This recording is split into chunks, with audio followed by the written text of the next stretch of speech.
تفہیم القرآن، روزانہ ایک رکوع، ترجمہ و تفسیر کے ساتھ قرآن کو سمجھیں۔ سبسکرائب کریں اور جڑے رہیں۔ هو الذي خلقكم من نفس واحدة وجعل منها زوجها ليسكن إليها فلما تغشاها حملت حملا خفيفا فمرت به فلما أثقلت دعوا الله ربهما لئن آتيتنا صالحا لنكونن من الشاكرين۔ وہ اللہ ہی ہے جس نے تمہیں ایک جان سے پیدا کیا اور اسی کی جنس سے اس کا جوڑا بنایا تاکہ اس کے پاس سکون حاصل کرے۔ پھر جب مرد نے عورت کو ڈھانک لیا تو اسے ایک خفیف سا حمل رہ گیا جسے لیے لیے وہ چلتی پھرتی رہی۔ پھر جب وہ بوجھل ہو گئی تو دونوں نے مل کر اللہ اپنے رب سے دعا کی کہ اگر تو نے ہم کو اچھا سا بچہ دیا تو ہم تیرے شکر گزار ہوں گے۔ فلما آتاهما صالحا جعلا له شركاء فيما آتاهما فتعالى الله عما يشركون۔ مگر جب اللہ نے ان کو ایک صحیح اور سالم بچہ دے دیا تو وہ اس کی اس بخشش و عنایت میں دوسروں کو اس کا شریک ٹھہرانے لگے۔ اللہ بہت بلند و برتر ہے ان مشرکانہ باتوں سے جو یہ لوگ کرتے ہیں۔ یہاں مشرکین کی جاہلانہ گمراہیوں پر تنقید کی گئی ہے۔ تقریر کا مدعا یہ ہے کہ نوع انسانی کو ابتداءً وجود بخشنے والا اللہ تعالیٰ ہے، جس سے خود مشرکین کو بھی انکار نہیں۔ پھر ہر انسان کو وجود عطا کرنے والا بھی اللہ تعالیٰ ہی ہے، اور اس بات کو بھی مشرکین جانتے ہیں۔ عورت کے رحم میں نطفے کو ٹھہرانا، پھر اس خفیف سے حمل کو پرورش کر کے ایک زندہ بچے کی صورت دینا، پھر اس بچے کے اندر طرح طرح کی قوتیں اور قابلیتیں ودیت کرنا اور اس کو صحیح و سالم انسان بنا کر پیدا کرنا، یہ سب کچھ اللہ تعالیٰ کے اختیار میں ہے۔ اگر اللہ عورت کے پیٹ میں بندر یا سانپ یا کوئی اور عجیب الخلقت حیوان پیدا کر دے، یا بچے کو پیٹ ہی میں اندھا، بہرا، لنگڑا، لولا بنا دے، یا اس کی جسمانی و ذہنی اور نفسانی قوتوں میں کوئی نقص رکھ دے، تو کسی میں یہ طاقت نہیں ہے کہ اللہ کی ساخت کو بدل ڈالے۔ اس حقیقت سے مشرکین بھی اسی طرح آگاہ ہیں جس طرح موحدین۔ چنانچہ یہی وجہ ہے کہ زمانے حمل میں ساری امیدیں اللہ ہی سے وابستہ ہوتی ہیں کہ وہی صحیح و سالم بچہ پیدا کرے گا، لیکن اس پر بھی جہالت و نادانی کے طغیان کا یہ حال ہے کہ جب امید بر آتی ہے اور چاند سا بچہ نصیب ہو جاتا ہے تو شکریہ کے لیے نظریں اور نیازیں کسی دیوی، کسی اوتار، کسی ولی اور کسی حضرت کے نام پر چڑھائی جاتی ہیں، اور بچے کو ایسے نام دیے جاتے ہیں کہ گویا وہ خدا کے سوا کسی اور کی عنایت کا نتیجہ ہے، مثلا حسین بخش، پیر بخش، عبد الرسول، عبد العزا اور عبد شمس وغیرہ۔ اس تقریر کے سمجھنے میں ایک بڑی غلط فہمی واقع ہوئی ہے، جسے ضعیف روایات نے اور زیادہ تقویت پہنچا دی۔ چونکہ آغاز میں نوع انسانی کی پیدائش ایک جان سے ہونے کا ذکر آیا ہے، جس سے مراد حضرت آدم علیہ السلام ہے، اور پھر فوراً ہی ایک مرد و عورت کا ذکر شروع ہو گیا ہے جنہوں نے پہلے تو اللہ سے صحیح و سالم بچے کی پیدائش کے لیے دعا کی، اور جب بچہ پیدا ہو گیا تو اللہ کے بخشش میں دوسروں کو شریک ٹھہرا لیا۔ اس لیے لوگوں نے یہ سمجھا کہ یہ شرک کرنے والے میاں بیوی ضرور حضرت آدم و حوا علیہ السلام ہی ہوں گے۔ اس غلط فہمی پر روایات کا ایک خول چڑھ گیا اور ایک پورا قصہ تصنیف کر دیا گیا کہ حضرت حوا کے بچے پیدا ہو کر مر جاتے، آخر کار ایک بچے کی پیدائش کے موقع پر شیطان نے ان کو بہکا کر اس بات پر آمادہ کر دیا کہ اس کا نام عبد الحارث یعنی بندہ شیطان رکھ دیں۔ غضب یہ ہے کہ ان روایات میں سے بعض کی سند نبی صلی اللہ علیہ وسلم تک بھی پہنچا دی گئی ہے، لیکن در حقیقت یہ تمام روایات غلط ہیں اور قرآن کی عبارت بھی ان کی تائید نہیں کرتی۔ قرآن جو کچھ کہہ رہا ہے وہ صرف یہ ہے کہ نوع انسانی کا پہلا جوڑا جس سے آفرینش کی ابتدا ہوئی، اس کا خالق بھی اللہ ہی تھا، کوئی دوسرا اس کار تخلیق میں شریک نہ تھا، اور پھر ہر مرد و عورت کے ملاپ سے جو اولاد پیدا ہوتی ہے اس کا خالق بھی اللہ ہی ہے، جس کا اقرار تم سب لوگوں کے دلوں میں موجود ہے۔ چنانچہ اسی اقرار کی بدولت تم امید و بیم کی حالت میں جب دعا مانگتے ہو تو اللہ ہی سے مانگتے ہو، لیکن بعد میں جب امیدیں پوری ہو جاتی ہیں تو تمہیں شرک کی سوچتی ہے۔ اس تقریر میں کسی خاص مرد اور کسی خاص عورت کا ذکر نہیں ہے، بلکہ مشرکین میں سے ہر مرد اور ہر عورت کا حال بیان کیا گیا ہے۔ اس مقام پر ایک اور بات بھی قابل توجہ ہے۔ ان آیات میں اللہ تعالیٰ نے جن لوگوں کی مذمت کی ہے وہ عرب کے مشرکین تھے، اور ان کا قصور یہ تھا کہ وہ صحیح و سالم اولاد پیدا ہونے کے لیے تو خدا ہی سے دعا مانگتے تھے، مگر جب بچہ پیدا ہو جاتا تھا تو اللہ کے اس عطیے میں دوسروں کو شکریہ کا حصہ دار ٹھہرا لیتے تھے۔ بلا شبہ یہ حالت بھی نہایت بری تھی، لیکن اب جو شرک ہم توحید کے مدعیوں میں پا رہے ہیں وہ اس سے بھی بدتر ہے۔ یہ ظالم تو اولاد بھی غیروں ہی سے مانگتے ہیں، حمل کے زمانے میں منتیں بھی غیروں کے نام ہی کی مانتے ہیں، اور بچہ پیدا ہونے کے بعد نیاز بھی انہی کے آستانوں پر چڑھاتے ہیں۔ اس پر بھی زمانہ جاہلیت کے عرب مشرک تھے، اور یہ موحد ہیں، ان کے لیے جہنم واجب تھی اور ان کے لیے نجات کی گارنٹی ہے۔ ان کی گمراہیوں پر تنقید کی زبانیں تیز ہیں، مگر ان کی گمراہیوں پر کوئی تنقید کر بیٹھے تو مذہبی درباروں میں بے چینی کی لہر دوڑ جاتی ہے۔ اسی حالت کا ماتم حالی مرحوم نے اپنی مسدس میں کیا ہے۔ وہ کہتے ہیں، کرے غیر بت کی پوجا تو کافر، جو ٹھہرائے بیٹا خدا کا تو کافر، جھکے آگ پر بہر سجدہ تو کافر، کواکب میں مانے کرشمہ تو کافر، مگر مومنوں پر کشادہ ہیں راہیں، پرستش کریں شوق سے جس کی چاہیں، نبی کو جو چاہیں خدا کر دکھائیں، اماموں کا رتبہ نبی سے بڑھائیں، مزاروں پہ جا جا کے نظریں چڑھائیں، شہیدوں سے جا جا کے مانگیں دعائیں، نہ توحید میں کچھ خلل اس سے آئے، نہ اسلام بگڑے نہ ایمان جائے۔ أَيُشْرِكُونَ مَا لَا يَخْلُقُ شَيْئًا وَهُمْ يُخْلَقُونَ وَلَا يَسْتَطِيعُونَ لَهُمْ نَصْرًا وَلَا أَنفُسَهُمْ يَنصُرُونَ وَإِن تَدْعُوهُمْ إِلَى الْهُدَى لَا يَتَّبِعُوكُمْ سواء عليكم أدعوتموهم أم أنتم صامتون۔ کیسے نادان ہیں یہ لوگ کہ ان کو خدا کا شریک ٹھہراتے ہیں جو کسی چیز کو بھی پیدا نہیں کرتے بلکہ خود پیدا کیے جاتے ہیں، جو نہ ان کی مدد کر سکتے ہیں اور نہ آپ اپنی مدد ہی پر قادر ہیں۔ اگر تم انہیں سیدھی راہ پر آنے کی دعوت دو تو وہ تمہارے پیچھے نہ آئیں، تم خواہ انہیں پکارو یا خاموش رہو، دونوں صورتوں میں تمہارے لیے یکساں ہی رہے۔ یعنی ان مشرکین کے معبودان باطل کا حال یہ ہے کہ سیدھی راہ دکھانا اور اپنے پرستاروں کی رہنمائی کرنا تو درکنار، وہ بیچارے تو کسی رہنما کی پیروی کرنے کے بھی قابل نہیں، حتیٰ کہ کسی پکارنے والے کی پکار کا جواب تک نہیں دے سکتے۔ إن الذين تدعون من دون الله عباد أمثالكم فادعوهم فليستجيبوا لكم إن كنتم صادقين ألهم أرجل يمشون بها أم لهم أيدي يبطشون بها أم لهم أعين يبصرون بها أم لهم آذان يسمعون بها قل ادعوا شركاءكم ثم كيدون فلا تنظرون۔ تم لوگ خدا کو چھوڑ کر جنہیں پکارتے ہو وہ تو محض بندے ہیں جیسے تم بندے ہو، ان سے دعائیں مانگ دیکھو، یہ تمہاری دعاؤں کا جواب دیں اگر ان کے بارے میں تمہارے خیالات صحیح ہیں۔ کیا یہ پاؤں رکھتے ہیں کہ ان سے چلیں؟ کیا یہ ہاتھ رکھتے ہیں کہ ان سے پکڑیں؟ کیا یہ آنکھیں رکھتے ہیں کہ ان سے دیکھیں؟ کیا یہ کان رکھتے ہیں کہ ان سے سنیں؟ اے محمد ان سے کہو کہ بلا لو اپنے ٹھہرائے ہوئے شریکوں کو، پھر تم سب مل کر میرے خلاف تدبیریں کرو اور مجھے ہرگز مہلت نہ دو۔ کیا یہ کان رکھتے ہیں کہ ان سے سنیں؟ یہاں ایک بات صاف طور پر سمجھ لینی چاہیے، مشرکانہ مذاہب میں تین چیزیں الگ الگ پائی جاتی ہیں۔ ایک تو وہ اصنام، تصاویر یا علامات جو مرجع پرستش یعنی آبجیکٹس آف ورشپ ہوتی ہیں،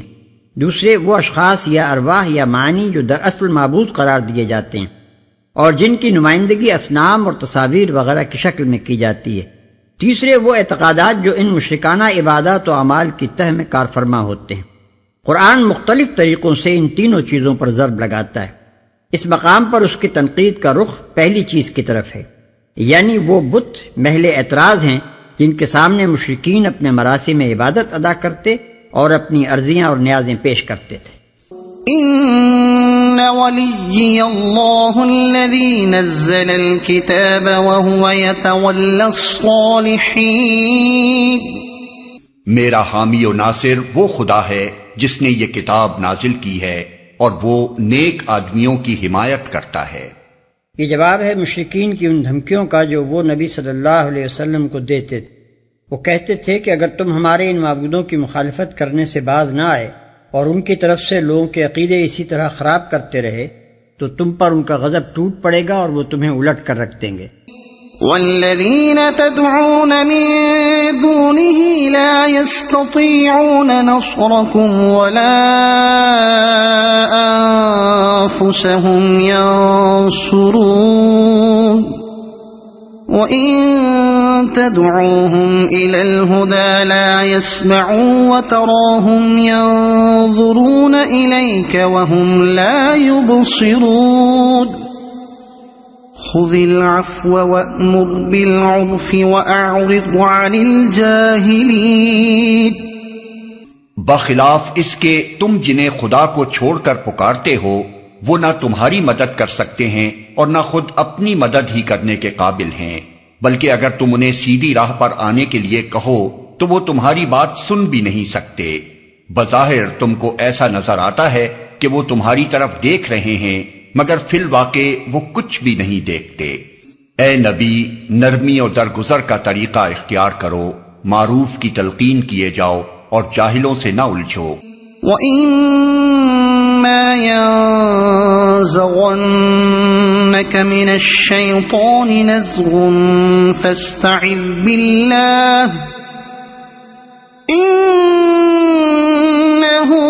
سَمِيعٌ عَلِيمٌ۔ إِنَّ الَّذِينَ اتَّقَوْا إِذَا مَسَّهُمْ طَائِفٌ مِّنَ الشَّيْطَانِ تَذَكَّرُوا فَإِذَا هُمْ مُبْصِرُونَ وَإِخْوَانُهُمْ يَمُدُّونَهُمْ فِي الْغَيِّ ثُمَّ لَا يُقْصِرُونَ۔ اگر کبھی شیطان تمہیں اکسائے تو اللہ کی پناہ مانگو، وہ سب کچھ سننے اور جاننے والا ہے۔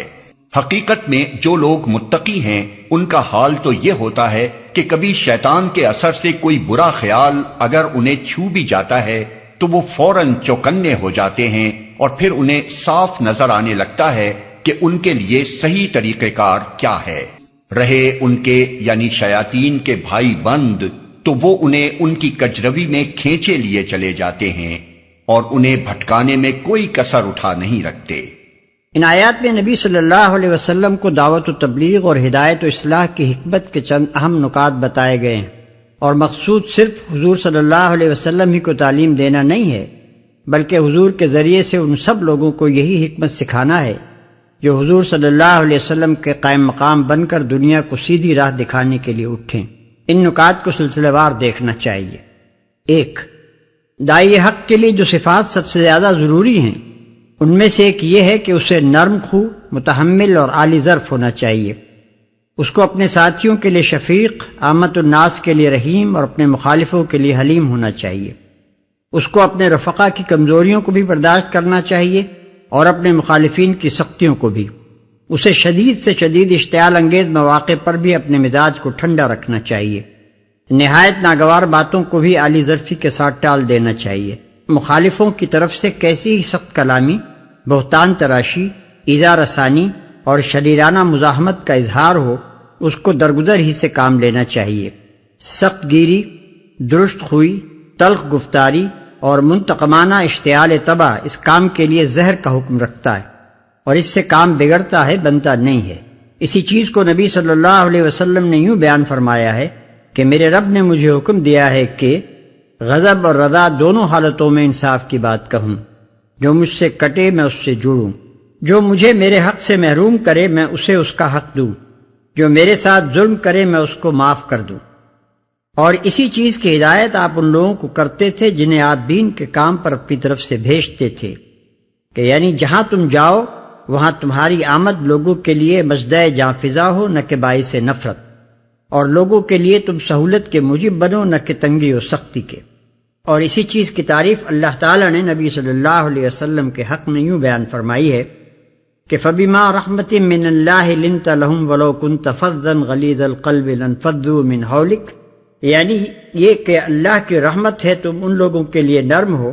ورنہ اگر تم درست خو اور سنگ دل ہوتے تو یہ سب لوگ تمہارے گرد و پیش سے چھٹ جاتے۔ آل عمران آیت 159۔ 2، دعوت حق کی کامیابی کا گر یہ ہے کہ آدمی فلسفہ ترازی اور دقیقہ سنجی کے بجائے لوگوں کو معروف یعنی ان سیدھی اور صاف بھلائیوں کی تلقین کرے جنہیں بالعموم سارے ہی انسان بھلا جانتے ہیں، یا جن کی بھلائی کو سمجھنے کے لیے وہ عقل عام یعنی کامن سینس کافی ہوتی ہے جو ہر انسان کو حاصل ہے۔ اس طرح دائی حق کا اپیل عوام و خواص سب کو متاثر کرتا ہے اور ہر سامع کے کان سے دل تک پہنچنے کی راہ نکال لیتا ہے۔ ایسی معروف دعوت کے خلاف جو لوگ شورش برپا کرتے ہیں وہ خود اپنی ناکامی اور اس دعوت کی کامیابی کا سامان فراہم کرتے ہیں، کیونکہ عام انسان خواہ وہ کتنے ہی تعصبات میں مبتلا ہوں، جب یہ دیکھتے ہیں کہ ایک طرف ایک شریف النفس اور بلند اخلاق انسان ہے جو سیدھی سیدھی بھلائیوں کی دعوت دے رہا ہے، اور دوسری طرف بہت سے لوگ اس کی مخالفت میں ہر قسم کی اخلاق و انسانیت سے گری ہوئی تدبیریں استعمال کر رہے ہیں، تو رفتہ رفتہ ان کے دل خود بخود مخالفین حق سے پھرتے اور دائی حق کی طرف متوجہ ہوتے چلے جاتے ہیں،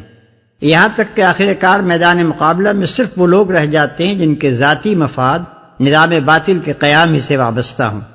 یا پھر جن کے دلوں میں تقلید اسلاف اور جاہلانہ تعصبات نے کسی روشنی کے قبول کرنے کی صلاحیت باقی ہی نہ چھوڑی ہو۔ یہی وہ حکمت تھی جس کی بدولت نبی صلی اللہ علیہ وسلم کو عرب میں کامیابی حاصل ہوئی، اور پھر آپ کے بعد تھوڑی ہی مدت میں اسلام کا سیلاب قریب کے ملکوں پر اس طرح پھیل گیا کہ کہیں 100% اور کہیں 80 اور 90% باشندے مسلمان ہو گئے۔ 3، اس دعوت کے کام میں جہاں یہ بات ضروری ہے کہ طالبین خیر کو معروف کی تلقین کی جائے، وہاں یہ بات بھی اتنی ہی ضروری ہے کہ جاہلوں سے نہ الجھا جائے، خواہ وہ الجھنے اور الجھانے کی کتنی ہی کوشش کریں۔ دائی کو اس معاملے میں سخت محتاط ہونا چاہیے کہ اس کا خطاب صرف ان لوگوں سے رہے جو معقولیت کے ساتھ بات کو سمجھنے کے لیے تیار ہوں، اور جب کوئی شخص جہالت پر اتر آئے اور حجت بازی، جھگڑالو پن اور تان و تشنی شروع کر دے تو دائی کو اس کا حریف بننے سے انکار کر دینا چاہیے، اس لیے کہ اس جھگڑے میں الجھنے کا حاصل کچھ نہیں ہے، اور نقصان یہ ہے کہ دائی کی جس قوت کو اشاعت دعوت اور اصلاح نفوس میں خرچ ہونا چاہیے وہ اس فضول کام میں ضائع ہو جاتی ہے۔ 4، نمبر 3 میں جو ہدایت کی گئی ہے اسی کے سلسلے میں مزید ہدایت یہ ہے کہ جب کبھی دائی حق مخالفین کے ظلم اور ان کی شرارتوں اور ان کے جاہلانہ اعتراضات و الزامات پر اپنی طبیعت میں اشتعال محسوس کرے تو اسے فوراً سمجھ لینا چاہیے کہ یہ نزغ شیطانی یعنی شیطان کی اکساہٹ ہے، اور اسی وقت خدا سے پناہ مانگنی چاہیے کہ اپنے بندے کو اس جوش میں بہہ نکلنے سے بچائے اور ایسا بے قابو نہ ہونے دے کہ اس سے دعوت حق کو نقصان پہنچانے والی کوئی حرکت سرزد ہو جائے۔ دعوت حق کا کام بہرحال ٹھنڈے دل سے ہی ہو سکتا ہے، اور وہی قدم سے ہی اٹھ سکتا ہے جو جذبات سے مغلوب ہو کر نہیں بلکہ موقع و محل کو دیکھ کر خوب سوچ سمجھ کر اٹھایا جائے۔ لیکن شیطان جو اس کام کو فروغ پاتے ہوئے کبھی نہیں دیکھ سکتا، ہمیشہ اس کوشش میں لگا رہتا ہے کہ اپنے بھائی بندوں سے دائی حق پر طرح طرح کے حملے کرائے، اور پھر ہر حملے پر دائی حق کو اکسائے کہ اس حملے کا جواب تو ضرور ہونا چاہیے۔ یہ اپیل جو شیطان دائی کے نفس سے کرتا ہے اکثر بڑی بڑی پرفریب تعویلوں اور مذہبی اصلاحوں کے غلاف میں لپٹا ہوا ہوتا ہے، لیکن اس کی تہ میں بجز نفسانیت کے اور کوئی چیز نہیں ہوتی۔ اسی لیے آخری 2 آیتوں میں فرمایا کہ جو لوگ متقی یعنی خدا ترس اور بدی سے بچنے کے خواہش مند ہیں وہ تو اپنے نفس میں کسی شیطانی تحریک کا اثر اور کسی برے خیال کی کھٹک محسوس کرتے ہی فوراً چوکنے ہو جاتے ہیں، اور پھر انہیں صاف نظر آ جاتا ہے کہ اس موقع پر دعوت دین کا مفاد کس طرز عمل کے اختیار کرنے میں ہے اور حق پرستی کا تقاضا کیا ہے۔ رہے وہ لوگ جن کے کام میں نفسانیت کی لاگ لگی ہوئی ہے اور اس وجہ سے جن کا شیاطین کے ساتھ بھائی چارے کا تعلق ہے، تو وہ شیطانی تحریک کے مقابلے میں نہیں ٹھہر سکتے اور اس سے مغلوب ہو کر غلط راہ پر چل نکلتے ہیں۔ پھر جس وادی میں شیطان چاہتا ہے انہیں لیے پھرتا ہے اور کہیں جا کر ان کے قدم نہیں رکتے۔ مخالف کی ہر گالی کے جواب میں ان کے پاس گالی اور ہر چال کے جواب میں اس سے بڑھ کر چال موجود ہوتی ہے۔ اس ارشاد کا ایک عمومی محمل بھی ہے، اور وہ یہ کہ اہل تقویٰ کا طریقہ بالعموم اپنی زندگی میں غیر متقی لوگوں سے مختلف ہوتا ہے۔ جو لوگ حقیقت میں خدا سے ڈرنے والے ہیں اور دل سے چاہتے ہیں کہ برائی سے بچیں، ان کا حال یہ ہوتا ہے کہ برے خیال کا ایک ذرا سا غبار بھی اگر ان کے دل کو چھو جاتا ہے تو انہیں ویسی ہی کھٹک محسوس ہونے لگتی ہے جیسی کھٹک انگلی میں پھانس چبھ جانے یا آنکھ میں کسی ذرے کے گر جانے سے محسوس ہوتی ہے۔ چونکہ وہ برے خیالات، بری خواہشات اور بری نیتوں کے خوگر نہیں ہوتے، اس وجہ سے یہ چیزیں ان کے لیے اسی طرح خلاف مزاج ہوتی ہیں جس طرح انگلی کے لیے پھانس یا آنکھ کے لیے ذرہ یا ایک نفیس تباہ اور صفائی پسند آدمی کے لیے کپڑوں پر سیاہی کا ایک داغ یا گندگی کی ایک چھینٹ۔ پھر جب یہ کھٹک انہیں محسوس ہو جاتی ہے تو ان کی آنکھیں کھل جاتی ہیں اور ان کا ضمیر بیدار ہو کر اس غبار شر کو اپنے اوپر سے جھاڑ دینے میں لگ جاتا ہے۔ بخلاف اس کے جو لوگ نہ خدا سے ڈرتے ہیں نہ بدی سے بچنا چاہتے ہیں اور جن کی شیطان سے لاگ لگی ہوئی ہے، ان کے نفس میں برے خیالات، برے ارادے، برے مقاصد پکتے رہتے ہیں اور وہ ان گندی چیزوں سے کوئی اپراہٹ اپنے اندر محسوس نہیں کرتے، بالکل اسی طرح جیسے کسی دیگچی میں سور کا گوشت پک رہا ہو اور وہ بے خبر ہو کہ اس کے اندر کیا پک رہا ہے، یا جیسے کسی بھنگی کا جسم اور اس کے کپڑے غلاظت میں لتھڑے ہوئے ہوں اور اسے کچھ احساس نہ ہو کہ وہ کن چیزوں میں آلودہ ہے۔ وَإِذَا لَمْ تَأْتِهِمْ بِآيَةٍ قَالُوا لَوْلَا اجْتَبَيْتَهَا قُلْ إِنَّمَا أَتَّبِعُ مَا يُوحَى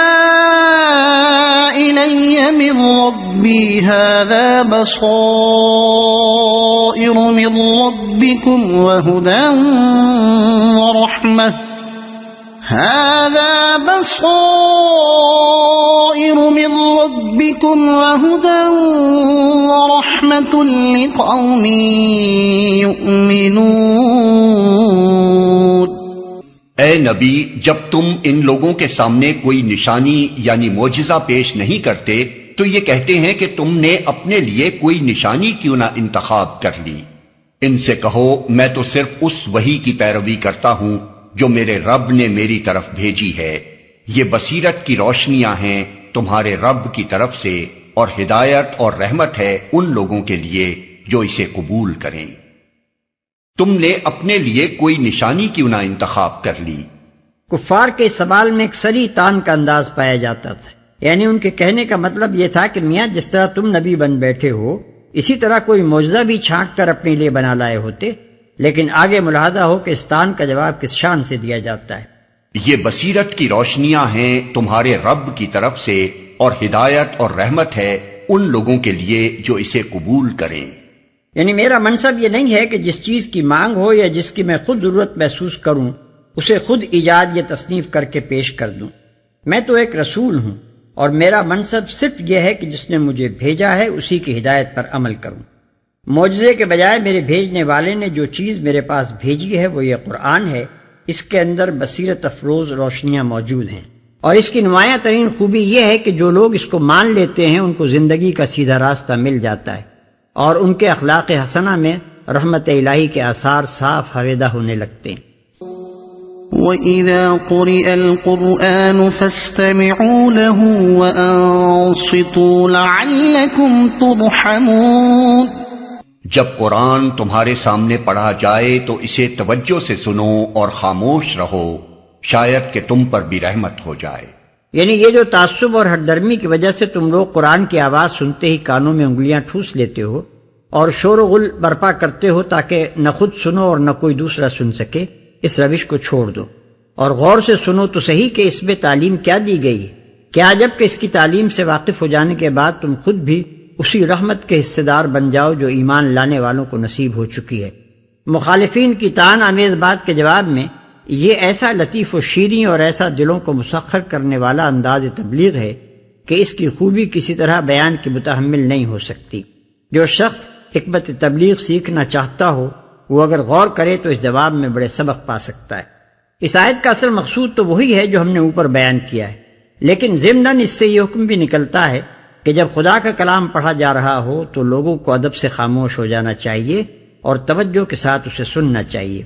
اسی سے یہ بات بھی مستنبط ہوتی ہے کہ امام جب نماز میں قرآن کی تلاوت کر رہا ہو تو مقتدیوں کو خاموشی کے ساتھ اس کی سماعت کرنی چاہیے۔ لیکن اس مسئلے میں ائمہ کے درمیان اختلاف واقع ہو گیا ہے۔ امام ابو حنیفہ رحمۃ اللہ علیہ اور ان کے اصحاب کا مسلک یہ ہے کہ امام کی قرأت خواہ جہری ہو یا سری، مقتدیوں کو خاموشی رہنا چاہیے۔